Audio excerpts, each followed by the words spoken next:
সুনির্দিষ্টভাবে দুই একজনের কথা বলেছিলাম আমরা।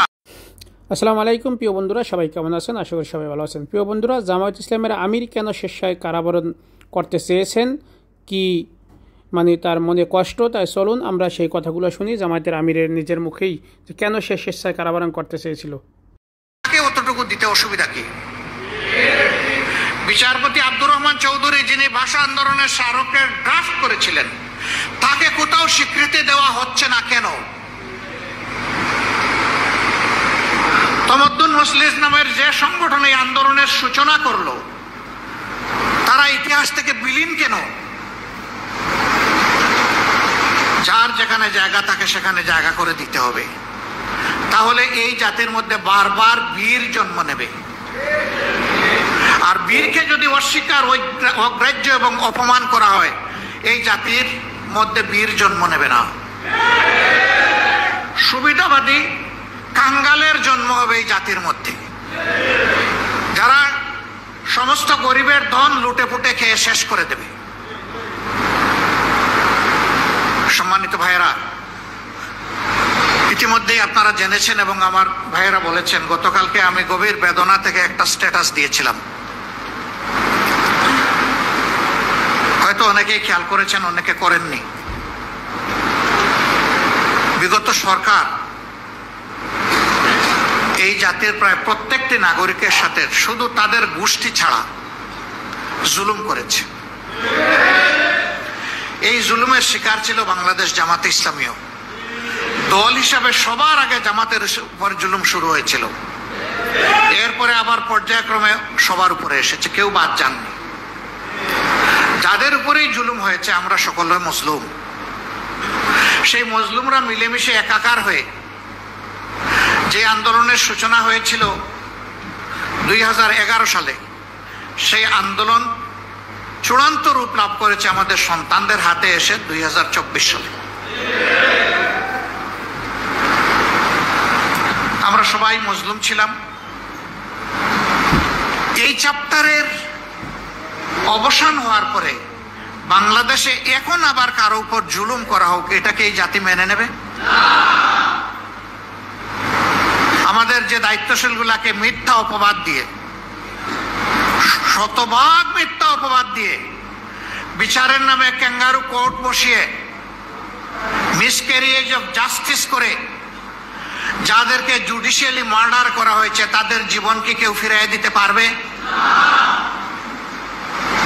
একে একে সবাইকে বিদায় করা হয়েছে।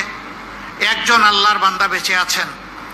আজকে পট পরিবর্তনের 6টি মাসের অধিক হয়ে গেল, 7ম মাসে আমরা পড়ে গেছি। এখন পর্যন্ত কেন তাকে বন্দী হালতে থাকতে হবে?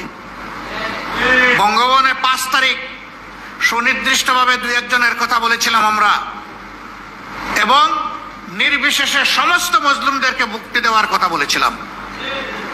হ্যাঁ, ওই সময় যাদেরকে বন্দী করা হয়েছিল তাদেরকে মুক্ত করে দেওয়া হয়েছে, কিন্তু এর চাইতে বেশি জুলুম যাদের উপর করা হয়েছে, তাদের একজন শুধু কেন জেলের ভিতরে থাকবেন? মনের এই কষ্ট থেকে আমি বলেছি যে আমার এখন আর বাইরে থাকার কোনো সার্থকতা নেই। আমি নিজেও এখন এর প্রতিবাদে জেলে যেতে চাই। আমি স্বেচ্ছায় যাব, সরকার যেন আমাকে জেলে পাঠানোর ব্যবস্থা করে।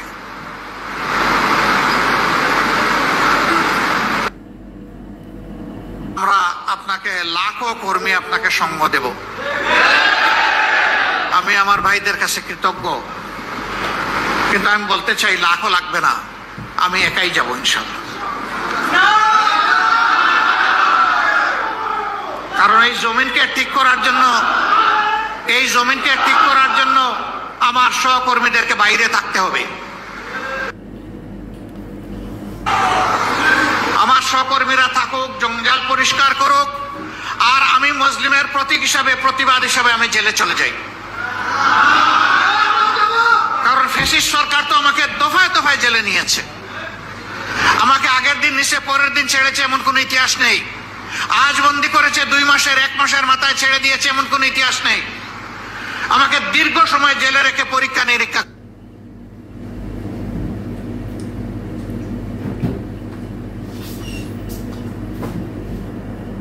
আমি জেলে গিয়েছি, সেই অভিজ্ঞতা আমার আছে। এখন এই দুনিয়াবাসী দেশবাসীর সাক্ষী থাকুক, ফ্যাসিজমের বিদায় নেওয়ার পরেও সেই একই ব্যক্তি আবার জেলে যাচ্ছে। আমার সম্মানিত ভাইয়েরা, হ্যাঁ, ইতিমধ্যে বিভিন্ন মহল থেকে আমাকে অনুরোধ করা হয়েছে যে অনেক ধৈর্য ধরেছেন, আরো একটু অল্প ধৈর্য ধরুন।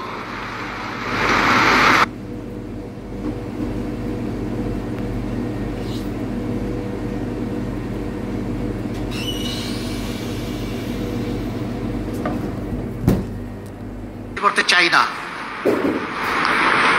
কিন্তু আমাদের সাথে কেউ যদি খেলেন তাহলে আমরা কারো দাবার গুটি হব না।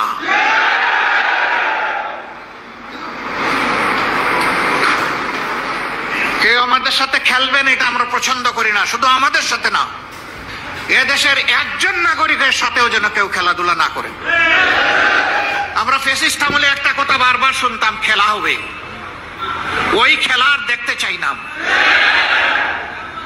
যাদের ভাগ্য নিয়ে যারা খেলা করে এরা একটা দেশের দায়িত্বশীল নাগরিক হতে পারে না, এরা দুষ্টা।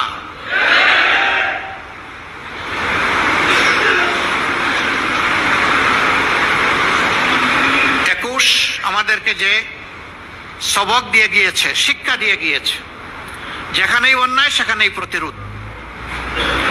এটা যার আমলেই হোক আমরা সেই প্রতিরোধ করার জন্য অঙ্গীকারবদ্ধ। আশা করব অন্যায়ের বিরুদ্ধে যাদেরই অবস্থান তারাও এগিয়ে আসবেন। সবাই আসলে আমরা মহা খুশি, কেউ না আসলে আমরা একাই দাঁড়িয়ে থাকবো ইনশাআল্লাহ। বাংলাদেশ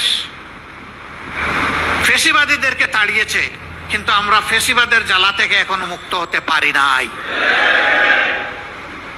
যে সমস্ত অপকর্ম করত ফ্যাসিবাদীরা, সেই অপকর্ম যদি আমিও করি তাইলে আমিও একজন ফ্যাসিবাদী। আমরা বারবার অনুরোধ করে বলেছি, দয়া করে শহীদদের রক্তের প্রতি সম্মান দেখান, দয়া করে আহত পঙ্গু ভাই বোনদের প্রতি সম্মান দেখান। তাদের রক্তকে, জীবনকে, তাদের ইজ্জতকে, তাদের আবেগকে, তাদের ত্যাগকে মেহেরবানি করে অপমানিত করবেন না। কিন্তু আমরা দেখছি কতিপয় কাজ এখনো বন্ধ হচ্ছে না।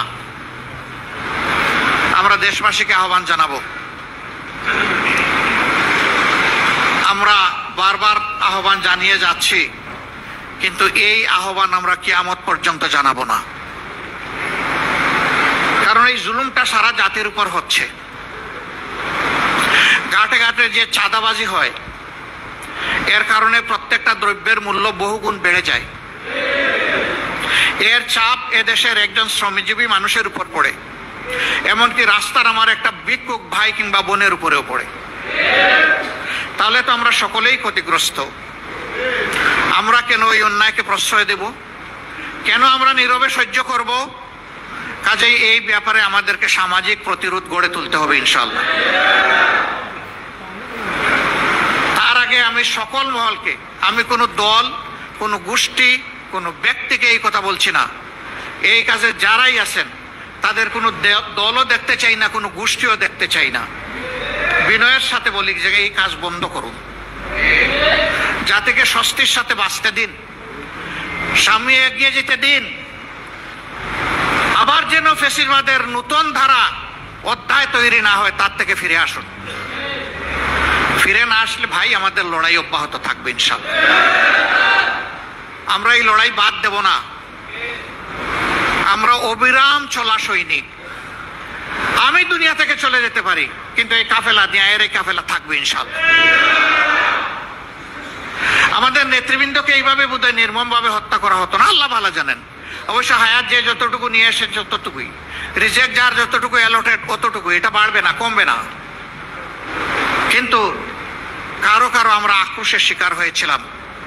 আমাদের ঘাড় নরম করার চেষ্টা করা হয়েছে, আমাদের মাথা নত করানোর চেষ্টা করা হয়েছে। মহান আল্লাহ আমাদেরকে সাহায্য করেছেন।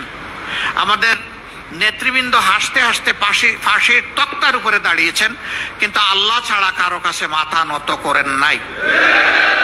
এটি আমাদের সবক, এটি মুমিনদের সবক। তাদের এই শিক্ষা আমরা বুকে শ্রদ্ধার সাথে ধারণ করি।